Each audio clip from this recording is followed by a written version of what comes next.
The Blairs were trained as lawyers. And again, they also have massive influence, the Templars, in the Temple area of London, which controls law, not just in Britain, but much further afield. Another coordinate, the Illuminati and the secret societies connect into what we call Satanism. They're just different faces on the same network. This structure connects into the satanic ritual structure and helps to cover up and stops it getting into the public arena on the scale that it could. They have been doing these rituals to their gods for thousands of years, and so why is it a surprise that the people who are the bloodlines today do the same rituals as their ancestors always did? People like Dracula exist. Certainly they existed with this guy, Vlad Dracul, Vlad the Impaler, on which Dracula was based. He was a bloodline from the area we now call Romania, and these people are not just energy vampires, they're blood vampires. They drink human blood. These bloodlines have always done this, and they still do it. People you see on CNN. A direct descendant of Vlad Dracul's sister is Mary of Teck, who's the grandmother of the present queen. This is from a B movie, but these things exist, these rituals involving kids, these sacrificial rituals. The scale of child abuse and child torture in satanic ritual and child murder is staggering. But because of the structure, where the power structure locks into this, it's covered up and not allowed into the public arena, and it's not investigated. All through history you have had the sacrificial ritual, more than a few times connected to the demands of the dragon that the sacrifice be made to the dragon. This is a dragon in Slovenia, which is from a story there of the dragon demanding that young children be sacrificed for its benefit.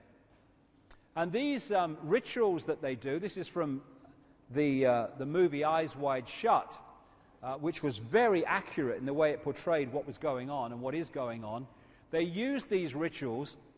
I've talked to many people who've taken part of them or observed them, to create an energy environment in which these interspace plane entities actually manifest in the ritual, in the circle, in the energetic structure that these rituals create.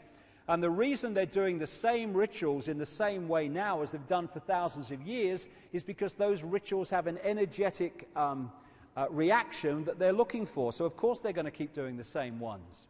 Bohemian Grove in Northern California, 2,700 acres of redwood forest, are another more famous place where these people meet to do their strange rituals. This is the 40-foot stone owl, Semiramis symbolism, which they do their rituals to at Bohemian Grove. And we're talking the Bushes, the presidents, the leaders of the transnational corporations, the Rockefellers, all these elite families that dictate society on all levels are taking part in these rituals to this bloody owl, Semiramis. There you go. And this is why the road system around the Congress building in Washington has the Congress building in its belly, and it breaks up into an owl. Semiramis, or the bloodlines of Semiramis, controlling American politics. I mean, how much symbolism do you want? Now, I drew the lines here to make it look like an owl around the road system, but here's one that hasn't been touched. It's an owl standing on a pyramid in the road system of Washington. And these are the kind of people that end up at Bohemian Grove. Molech is another name they use for that owl. This is a Bohemian Grove picture in the 1950s. Glenn Seaborg, who gave the world plutonium. Cheers, Glenn. Nice one. And here is a B-movie actor. Here is a career politician, as became Tricky Dicky Nixon, and Ronald Reagan. 1950s, both very different people from very different backgrounds, both go on to be presidents of the United States because they're selected, not elected. And like I say, the sacrifice of humans and stuff has gone on for centuries, and it's still going on. That's the point. And you see it around you, amazing things. Like this is Sydney, Australia. This is a Sydney official memorial to the war dead in the First and Second World Wars. What's that? Someone being sacrificed over the sun. They know what it means. You get this symbol in Satanism for the devil, for the evil force.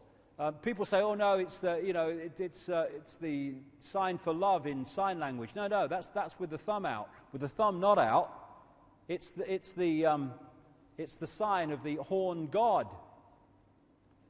And so you see it in Satanism, and so you see it all the time among these people too.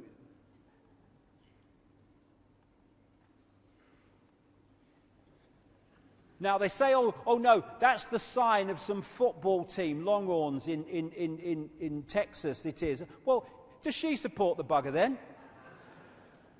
Do these support it? Does he? Amazing the number of times that turns up. So, the agenda today. Where we are. It's reached a point where there's another coordinate we need to address. The goal is a centrally controlled global fascist dictatorship. That's what they want. Everything that Orwell talked about in 1984 and then some. And this is the structure they want. A world government that would make all the major decisions in the world. A world central bank which would control global finance. A world currency which would not be physical money. Eventually it would be all electronic, for which there are massive implications for freedom. A world army which would replace national armies that would impose the will of the world government. And a microchip population linked to a global computer. When I first said that 10, 12 years ago, hilarious. Not anymore. Under that, they want 4 superstates. The European Union, already well advanced. The American Union, the North American Union is very close now of Mexico and United States and Canada, although they ain't telling the people that. The Pacific Union, involving the Australia and the Pacific countries. And the African Union, which is already, of course, in existence. And what this is a structure to centralize power into the hands of the few and take it away from the many. And to turn the people into microchipped, barcoded zombies. And of course, we wouldn't allow that, except that we have, and this is China today. The computer can be programmed to do that if we detach ourselves from consciousness and allow it to happen. And it's all possible because of this structure of pyramids within pyramids and the shadow people that control those in power that come and go. And behind it all is this, and then something beyond that.